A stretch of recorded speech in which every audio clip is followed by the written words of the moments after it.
Здравейте! Аз съм Венсан и не умея да рисувам, но пък правя фокуси. А това е предаването Просто илюзия. А сега нека да започнем.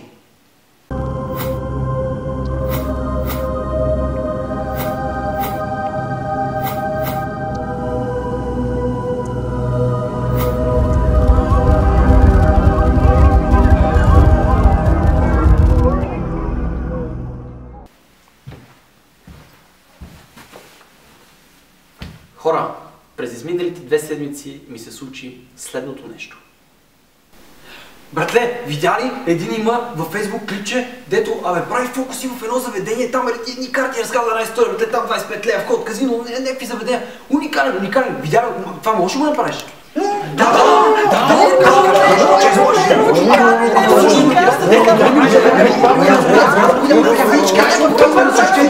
Само не можах да разбера, трябваше ли всичките ми абонати и приятели във Фейсбук, както и фенове на страницата, да ми зададат един и същи въпрос и да ми пратят един и същи линк. Както и да е. Отговорът на този въпрос е да, мога. Само че аз правя фокуса с свои истории и всеки път променям историята според случая. Сега точно това ще ви покажем. Този фокус с моя история на последното шоу на група Няма какво. А сега гледайте, надявам се да ви хареса.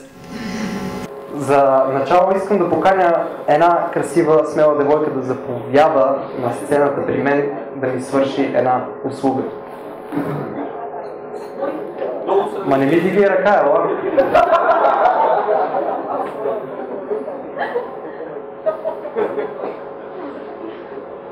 Здравей. Я дигни ръка също всички. Това не. Ще се представиш до микрофона, ако обичаш? Аз съм Нели. Това е Нели, аплодисменти за Нели, ако обичате. Нели прояви смелост да ми помогне. Нели, искам да се увериш, че картите са нормални и различни и да го кажеш на всички, тъй като не знам дали всички ще успеят да го видят все пак. Да, различни. Сериозно?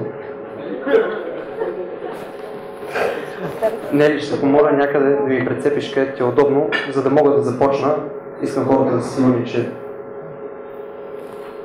листето е с променен ред. Благодаря ти, ще помоля да седи.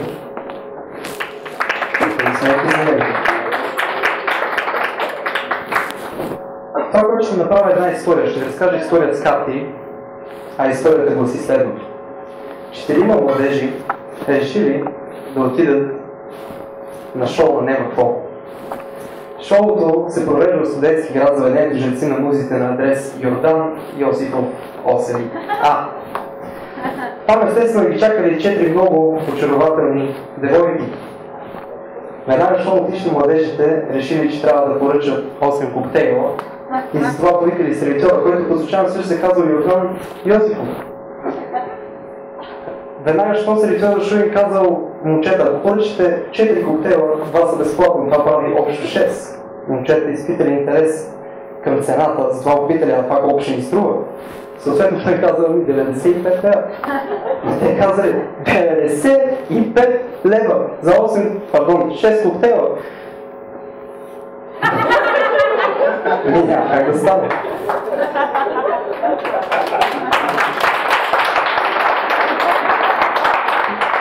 Защото закъсняло вече не 10, не 20, извинявам за което, не 30, а цели 40 минути.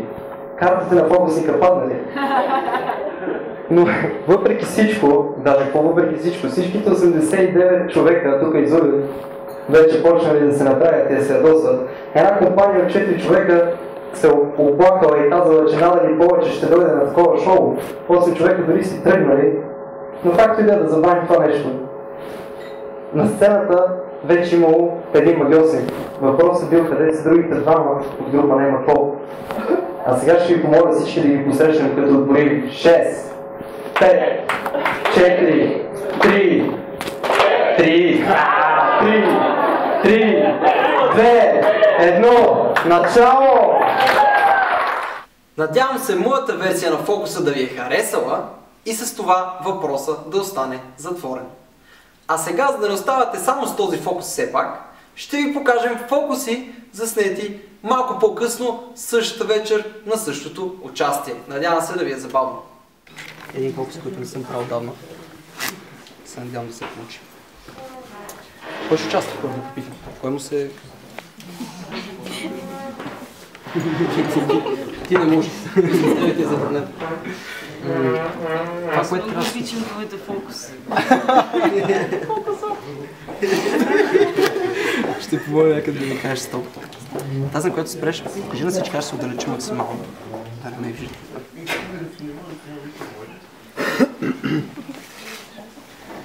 И когато си готова, готова си.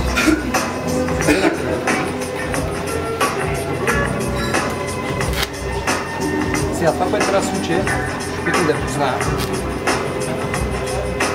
Так, карта, която отгоре, ще покажа твоята. Не е тя, със сигурност. Първа грешка. Не е десетка по сигурност. Добре, ще пробвам да извада друга. Да. Еми не, аз ще стоям десетка. Тя ли? Добре, не. Чакай, ще пробвам нещо. Коя беше? Също не ми е казал, служи с ръката отгоре, като вече.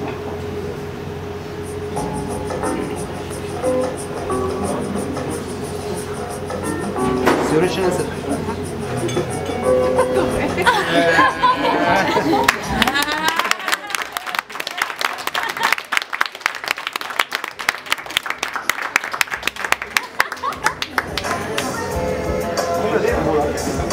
Да.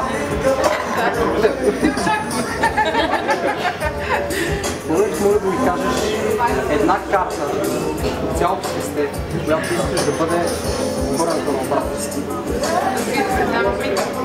Искаш да напика от цялото песте?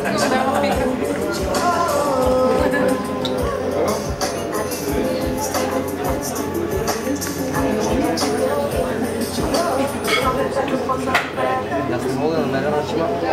Имаме две обърнати. Ставаме ги две. Преглеждаме за друга за всеки случай. Още две обърнати. Ставаме ги тях, само че едната избяга. Просто дали една от всичките ще бъде дама пика. Ще направим тази сферка. Не мога да кажа сигурност. Ще може да ми докоснеш две, които и да са. Ще може да ми докоснеш една, която и да е. Да стане една.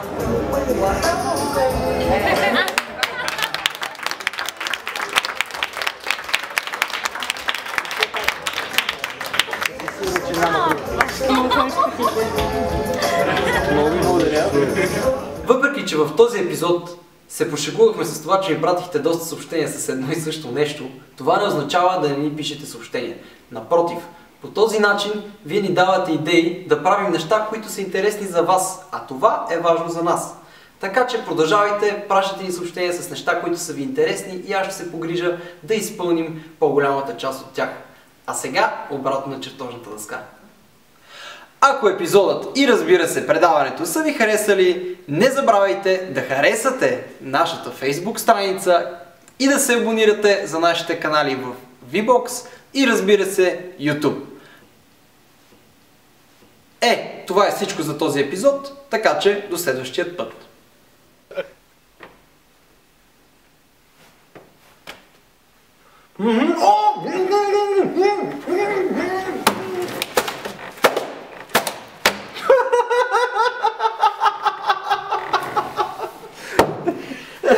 Това не е.